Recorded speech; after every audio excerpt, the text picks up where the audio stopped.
Hey guys, what's going on? I'm here from Adonis Athletics today for a video on a little bit of a tangent.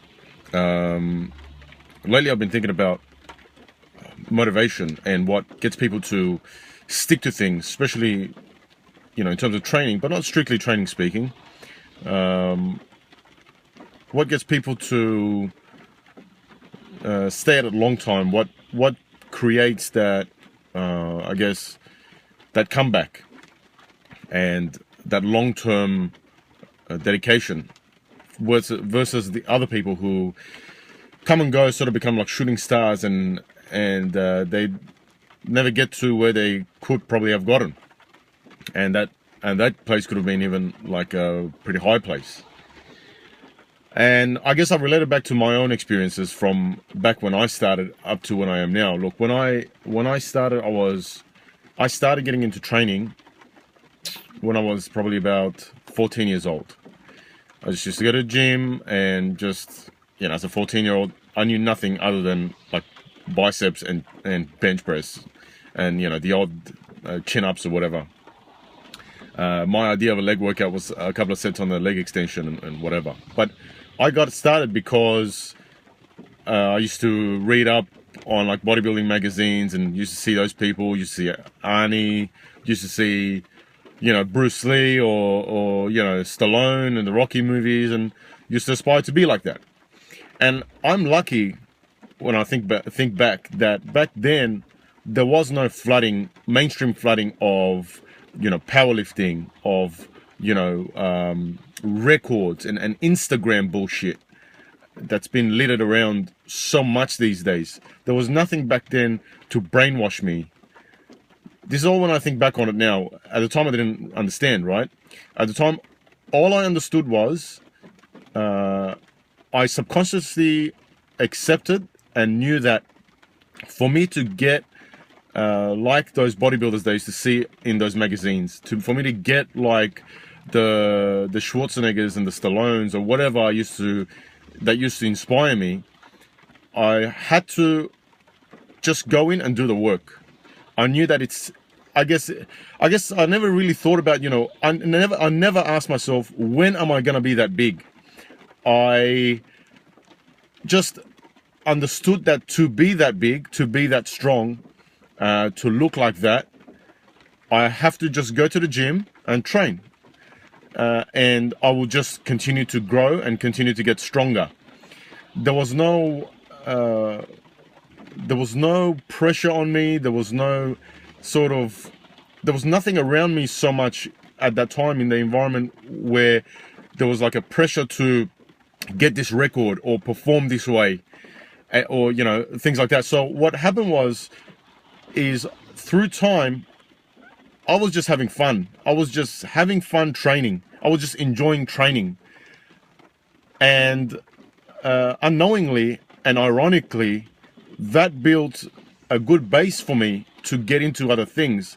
I knew about powerlifting, but powerlifting back then. So look, I'm talking like, I'm 29 now. I started when I was 14. So what's that? 15 years ago? 15 years of, training.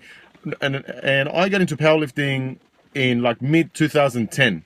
Even though I knew about powerlifting back then, back about when I was like 16, 17, I knew, and I was reading up on powerlifting. I knew about like Westside Barbell. I used to read up on like strongman stuff. I just liked the pursuit of strength and the pursuit of the cultivation of the body, right?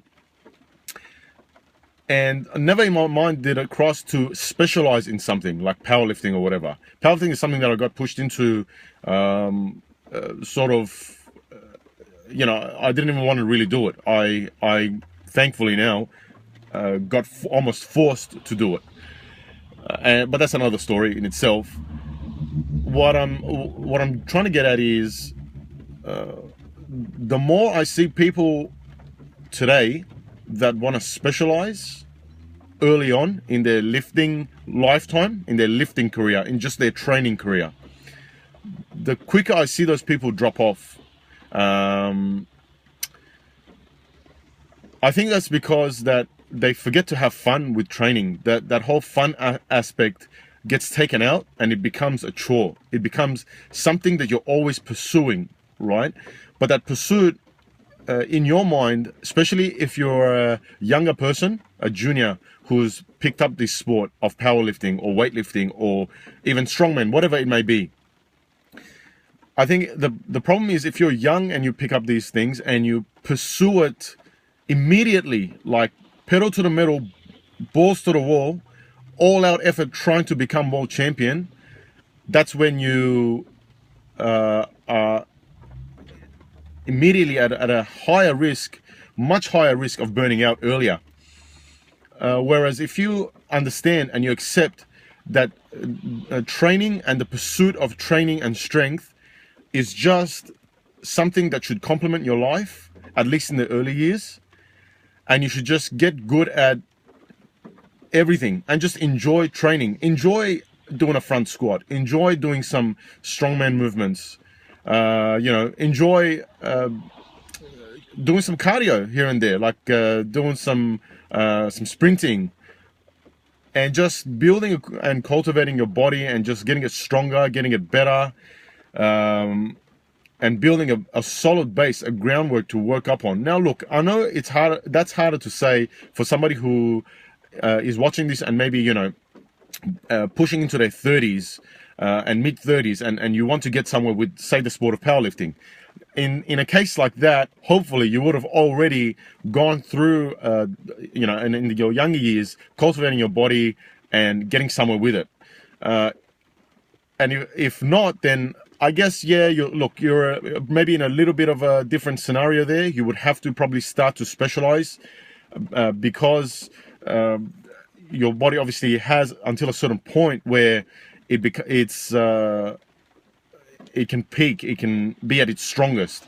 And for things like strength sports, it's into your 30s, into your mid 30s. And that's the reason why strength sports, especially powerlifting, has such a high junior competitor level. So in most sports, the junior years finish at about 17, 18 years old. But in powerlifting, it finishes in the IPF anyway, at 23 years old. And that's for a reason. That's because the way the body adapts to strength training and the way that you get stronger is when you peak during your early 30s, into your mid 30s. So that's a whole different ballgame itself. But if you're somebody who is relatively younger age, especially in your teens and early 20s, and you just got this idea in your head where you want to all of a sudden, you've been introduced into the world of weightlifting, powerlifting, whatever, and you want to become number one, that's great. You should. That should be your aim, to become number one, to be the best at what you're doing. Because you're not there to fuck around. You're not there to waste time. You want to get something. If you're going to compete, you're going to compete. You should be competing to be the best, I guess, right? Now, some people have different intentions of just competing recreationally, and that's fine. If you're entirely fine with that, then that's fine. That's a different thing in itself. But if you're getting into it and you are choosing to specialize early on, you are probably going to shoot yourself in the foot. I don't know. This is just a series of thoughts that I have, and I think I'm just going to log these thoughts and put them on video, because as I do it, I think it will shape my own thoughts and make me come up with better ideas on how motivation really works and how it worked for me to come through the years. Because after, like I said, 15 years of training, I don't see myself stopping training anytime soon. But yet I see people who start, and after like 1 year, they are done with it. They're just like, fuck that, I don't want to do it anymore. It didn't give me what I wanted. But what they wanted was too big and too extreme of an expectation in relation to where they were. I hope that makes sense. I'm going to leave it for now for this video. We'll follow it up probably in another video. Comment below. Let me know what you guys think of that and add anything you like to it. Until next episode, I'm Amir Fazeli. This is Adonis TV. Keep watching.